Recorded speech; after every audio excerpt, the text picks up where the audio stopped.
world already teetering on the edge of tension, a single statement from a world leader can shift the balance of power. Just days ago, Vladimir Putin made a surprising offer that has caught the attention of the entire global community, and Donald Trump's response has added even more fuel to the fire. Could we be witnessing the beginning of a new era in nuclear diplomacy, or just another chapter in a dangerous game of political chess? Welcome to the channel where we break down global events and decode what's really happening behind the headlines. To understand the significance of this latest move, we have to go back a bit in time. In 2010, the United States and Russia signed what became known as the New START Treaty, an agreement designed to prevent the two superpowers from engaging in an uncontrolled nuclear arms race. The treaty placed strict limits on both nations, allowing only 1,550 deployed strategic nuclear warheads each and no more than 700 launch systems, which include missiles, submarines, and bombers. For years, this treaty acted as a safety net for the world, ensuring that, no matter how strained relations became, there was still a line neither side would cross. But that safety net is now in danger. The treaty is set to expire in February 2026, and relations between Washington and Moscow have rarely been worse. The war in Ukraine, NATO's eastward expansion, and rising mistrust have made it nearly impossible for both sides to even sit at the same table. Then, in late September 2025, came a stunning announcement. President Vladimir Putin said that Russia would voluntarily continue to follow the terms of the new treaty for one additional year, even after its official expiration, but only if the United States agreed to do the same.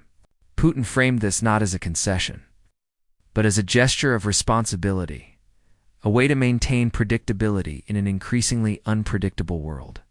He presented it as a step toward stability, a signal that Russia still wanted to avoid an uncontrolled nuclear race. However, behind this seemingly peaceful offer lies a web of motives and calculations. By proposing an extension, Putin puts the pressure squarely on Washington. If the U.S. rejects it, Russia can claim moral high ground, saying, "We tried, but they refused." If America accepts, Moscow gets an opportunity to reshape the global narrative, portraying itself as a responsible power ready for peace. Just days after this proposal, former U.S. President Donald Trump responded publicly. Speaking to reporters, Trump said that Putin's offer sounds like a good idea.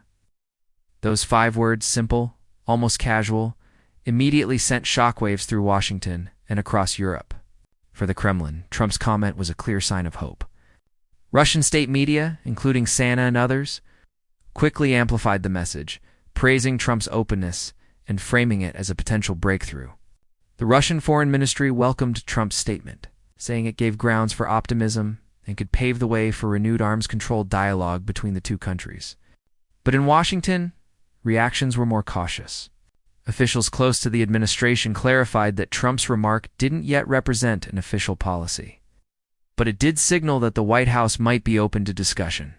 Still, many experts remain skeptical, pointing out that both sides have deep-seated disagreements, not only about numbers of weapons, but also about what should count as strategic arms in the first place. So, why did Putin make this offer in the first place? Analysts point to several overlapping reasons. First, maintaining strategic stability. With tensions at record highs and the risk of miscalculation rising, this move buys time. Second, it gives Russia diplomatic leverage. Putin can now claim the role of peacemaker while painting Washington as the one escalating tensions. Third, it helps Moscow manage its own resources. Maintaining current nuclear limits avoids the financial burden of immediately ramping up warhead production. Fourth, it strengthens Russia's global image, especially among non-Western countries that see it as defiant but still rational. Finally, it allows Putin to shape the narrative ahead of the treaty's expiration, keeping the world focused on Russia's responsible stance while continuing its aggressive posture in Ukraine. However, this offer does not come without challenges and risks. The most critical issue is trust, or the lack of it. The verification system that allowed both countries to inspect each other's nuclear facilities has been suspended for years. Without transparent inspections, any promises become meaningless. Then there's the issue of new weapons. Since the last treaty was signed, both sides have developed hypersonic missiles and other advanced systems that don't fit into the old definitions of strategic or tactical weapons. There's also the matter of China, which has rapidly expanded its own nuclear capabilities, but remains outside all arms control frameworks. Both Washington and Moscow agreed that China should be included, but Beijing insists its arsenal is too small to compare with the US and Russia. Domestic politics add yet another layer. In America, arms control is often framed as weakness, especially by political hawks. Any agreement with Putin could become a target for criticism. On the Russian side, hardliners might see restraint as capitulation to the West if this extension actually happens. It could have profound implications. On the positive side, it would buy more time for diplomacy. It would also reassure the global community that the two nuclear superpowers are not racing toward destruction. Such a move could even inspire talks about new frameworks that include emerging powers like China and India.